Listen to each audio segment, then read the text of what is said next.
pagaban la jornada completa. Eso se llama el sábado de inglés. El tema es que en parte fue la excusa que necesitaba el pueblo y el sindicalismo cordobés ¿para qué? Para manifestarse y parársele, en el buen sentido, a una dictadura que hacía casi 3 años que nos estaba gobernando, como era la dictadura de Juan Carlos Onganía, una dictadura retrógrada. ¿En qué sentido? En que quería aplicar la moral, el integrismo católico en la sociedad, y la sociedad obviamente se rebeló ante eso. Córdoba fue el epicentro, ¿por qué? Porque en Córdoba se concentran muchísimos trabajadores industriales de fábricas, empresas fabriles, como puede ser la ICA, Renault, la misma Fiat o Materfer, y por otro lado, los trabajadores, los estudiantes universitarios, que obviamente tienen un movimiento muy importante y muy radicalizado en ese momento. Para muchos historiadores, el 29 de mayo de 1969 fue un quiebre porque fue la demostración de que cuando un gobierno no es soberano, no tiene legitimidad y tarde o temprano puede llegar a perder ese poder, como fue lo que terminó sucediendo con Onganía. El Cordobazo se inicia a las 10 de la mañana, ¿no es cierto?, en la zona fabril de la ciudad de Córdoba, hasta que se produce el asesinato de Máximo Mena. Ese asesinato a mano de la policía de Córdoba, que fue ordenada por el que era gobernador de facto, San Carlos Caballero, ¿qué es lo que hizo? Obviamente que se rebele la gente ante esta situación. 150 manzanas fueron tomadas por trabajadores y por estudiantes universitarios en ese momento. Durante casi 4 horas en la ciudad de Córdoba, o sea, realmente parecía como una especie de pandemonio. Pero ¿qué es lo que estaba sucediendo en el fondo? Era una catarsis colectiva ante la opresión que se estaba sufriendo luego de 3 años de dictadura. Algunos autores, como por ejemplo Robert Potash, que es un historiador norteamericano, él, que fue uno de los primeros que investigó el tema del Cordobazo, él dijo que claramente no hubo ninguna acción subversiva. ¿Qué significa esto? Todas las grandes organizaciones que van a aparecer en la década del 70, como Montoneros, el ERP, FAP y FARC, no existían todavía en esta época. O sea que realmente la movilización fue popular. Mónica Gordillo, que es una grandísima historiadora cordobesa, que yo recomiendo con todo el afecto que la lean, ella dice que obviamente fue una movilización popular que canalizó todas las frustraciones habidas en la sociedad en ese momento. Yo creo que el Cordobazo, por último, como para no extender demasiado, voy a repetir algo que dije hace un rato. Cuando un gobierno no es legítimo, en algún momento los sectores populares, cuando están bien encabezados, pueden emerger de esta protesta. Agustín Tosco, él sabía perfectamente de esto que estaba hablando. Desgraciadamente, luego de este Cordobazo, el sindicalismo cordobés, tanto con Tosco como Atilio López de la UTE y Elpidio Torres de Esmata, desgraciadamente van a dejar de tener peso o de importancia política, no solamente en el sindicalismo cordobés, sino en el sindicalismo a nivel nacional, porque por las persecuciones que van a empezar a padecer. Pero vuelvo a repetir, el Cordobazo básicamente es la demostración de que no se puede vivir bajo la opresión permanentemente. Y cuando el pueblo y los trabajadores, los estudiantes universitarios se unen, se puede canalizar la protesta en algo positivo. Lo último también que les puedo decir desde el punto de vista historiográfico, en los últimos tiempos se está rescatando otros movimientos más o menos parecidos a lo que fue el Cordobazo, como fue el Rosariazo, el Tucumanazo, que se engloba dentro de lo que vos estabas diciendo antes, que vendría a ser la influencia romántica, por así decirlo, del Mayo francés, las protestas en Praga, los asesinatos que van a suceder en México, en la protesta de Tlatelolco, donde obviamente los trabajadores y los estudiantes universitarios se están rebelando ante ciertos totalitarismos, por así decirlo, gobiernos autoritarios que estaban apareciendo en Latinoamérica, ¿cierto? Creo que el Cordobazo fue nuestra primavera de Praga, o nuestra pequeña revolución francesa, dice Francisco de Elich, y creo que está en lo cierto,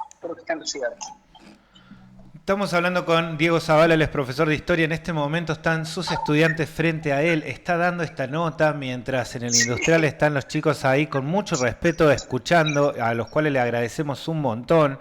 Hay ahí un futuro posible. Última pregunta, porque yo en la carrera me enseñaban de que Mena era la síntesis de cierta forma de argentinidad que buscábamos en ese momento, un trabajador englobado en un sindicato que conoce sus derechos, que al mismo tiempo pelea por los derechos del comedor universitario, que viene la policía de Córdoba y sin hacer distinciones de ningún tipo, lo mata. Y que ese hartazgo fue lo que planteó o plantó el final de, o por lo menos el principio del final de Onganía por un lado, pero también el principio el principio de, bueno, no te metás, ¿viste? No, esta argentinidad que nos han prometido o que nos estamos prometiendo es peligrosa. Y con lo cual empieza a cagarse la Argentina ahí. Exactamente.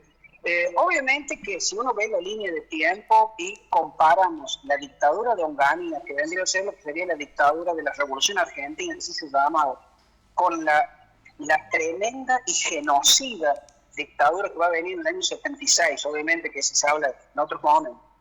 Esto obviamente que no tiene comparación por el grado de violencia, pero lo que vos estás diciendo, eso era lo que a los golpistas del 76 les molestaba, que los trabajadores, que los estudiantes, y que Máximo Mena, como vos estás nombrando como símbolo de esta protesta, salieran, se pararan de un gobierno autoritario.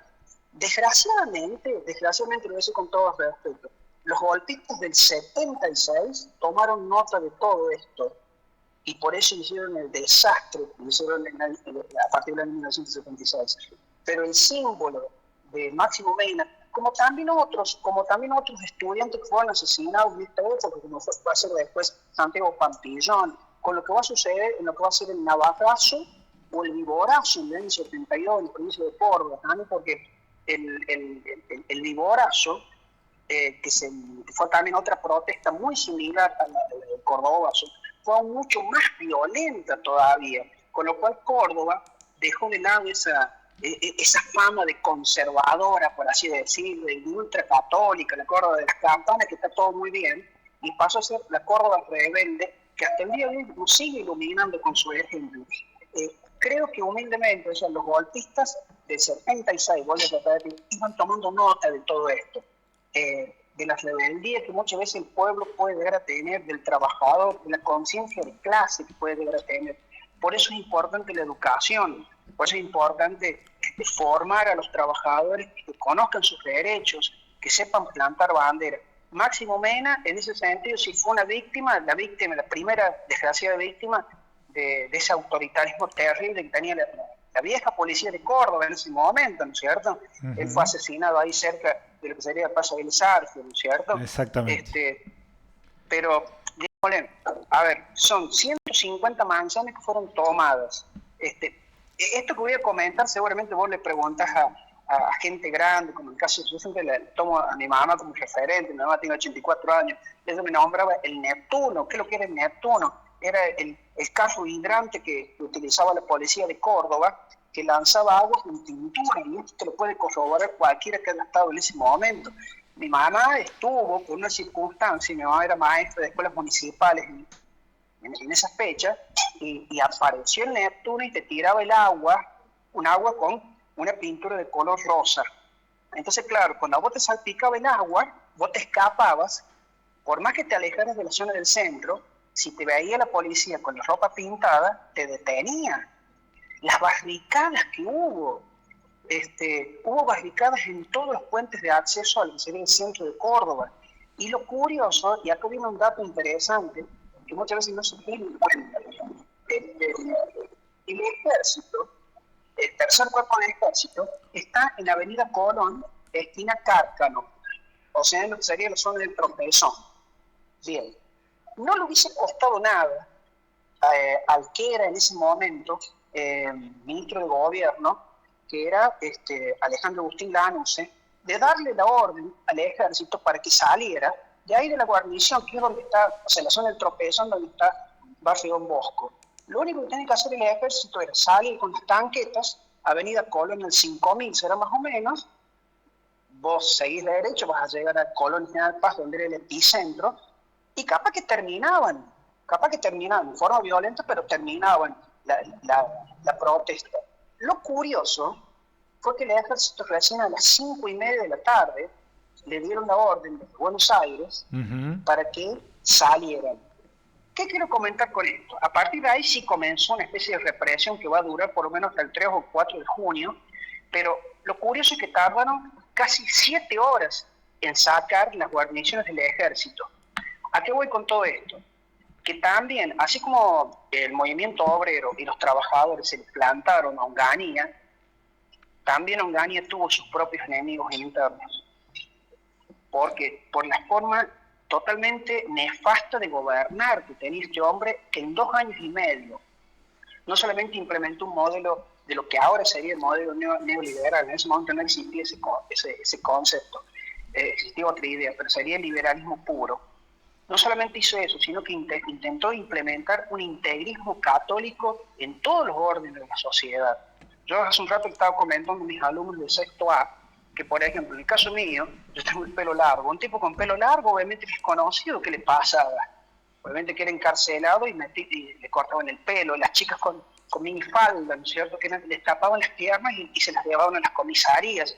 O lo otro, esto sin ánimo de ofender a nadie, en los hoteles, albergues transitorios, que entre la policía y pide el documento a los que están ocupando las habitaciones para saber si eran un matrimonio o no.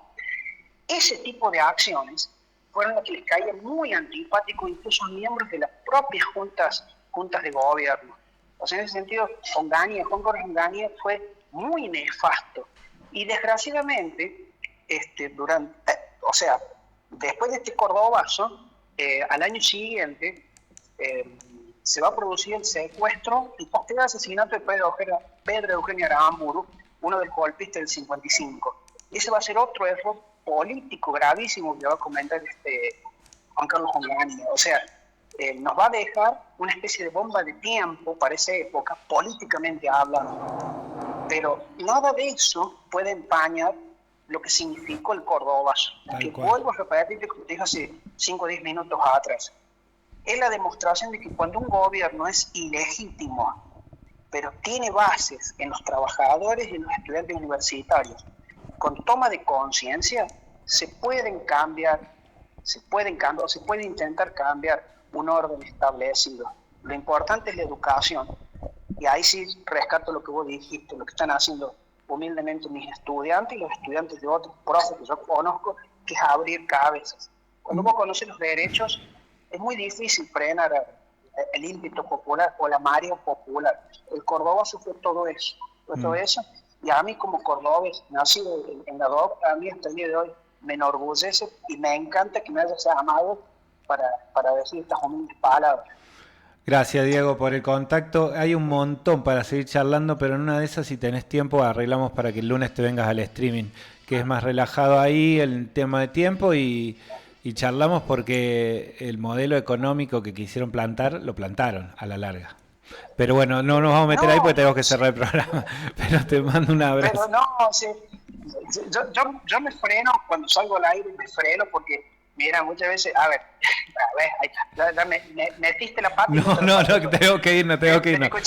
A ver, dale. Pero escucha, no, porque vos sabés que, mira, el que era ministro de Economía que tuvo Onganía, Bárcena, bueno, los que conocen de historia les suena ese apellido porque, y bueno, los asesinatos en 1919 en los talleres Bárcena, sí, ¿no es cierto? Bueno, los dueños de los talleres Bárcena vendrían a ser los abuelos del que era ministro de Economía de Onganía en el año 66 al 69. Hay una conexión ideológica terrible. Entonces, no es para hacer una baja de línea. Lo que quiero decir es que muchas veces los malos siempre son los malos y hay que saberlos tratar y mirarlos con cuidado. Por eso cuando el pueblo lucha y logra algo, hay que reivindicarlo y hay que cuidarlo, porque el malo va a volver a quitártelo de alguna u otra manera, porque siempre te quiere oprimir. que eso es lo que muchas veces yo siempre le trato de enseñar a mis estudiantes, humildemente, ¿cierto? Sin ánimo de hacer bajada de línea, obviamente, sino que abran la cabeza en buen sentido. Ojalá, hay que empezar a hacer bajada de línea y decir bajada de línea y agarrarle la cabeza así, decirle que se te metan en la cabeza, así como... Exactamente, sí, parece que tenés espíritu crítico de aprender a pensar. Te mando un abrazo grande, gracias Diego. Otro a vos, Pachi, gracias por la comunicación. Chau, gracias. chau.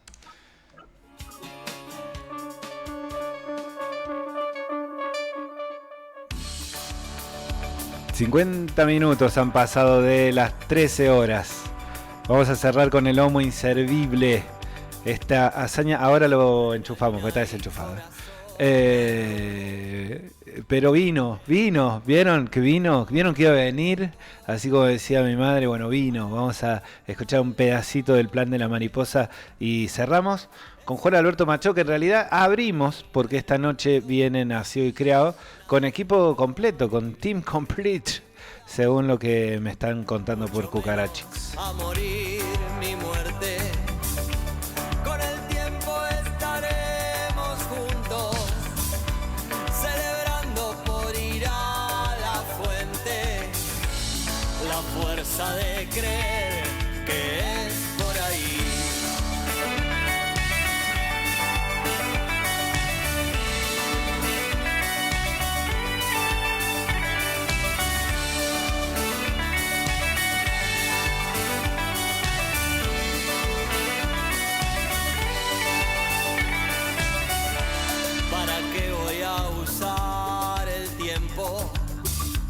Preguntarme qué es lo que persigo en la superficie y lo profundo, entregar para sentirme vivo, la fuerza de creer